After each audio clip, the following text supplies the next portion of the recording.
Il a obtenu un stage à la Warner de 6 mois. Et là, qui croise à la Warner sur le plateau d'un type qui était en train de tourner La Vallée du Bonheur et qui était déjà à 28 ans une petite star qui commençait? C'était Coppola.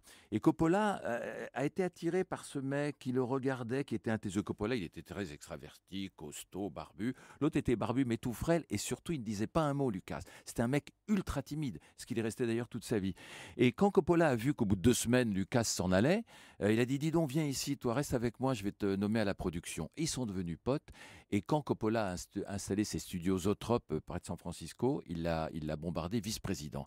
Il l'a aidé à faire un film, son premier film, THX 1138. Alors c'était quelque chose de dingue.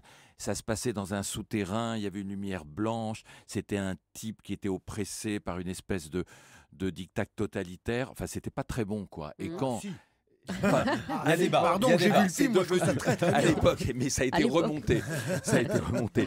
À l'époque, ceux qui ont vu ça, le studio Zoetrope de Coppola s'était associé avec la Warner. Mhm. Et la Warner, c'est quand même l'époque, c'est encore aujourd'hui le cas à Hollywood, où on remontait les films. Et quand ils ont vu ça, ils n'ont rien compris. Ils ont dit à Coppola, mais tu nous as mis dans une merde, mais c'est quoi ce film de ton poulain, là, etc.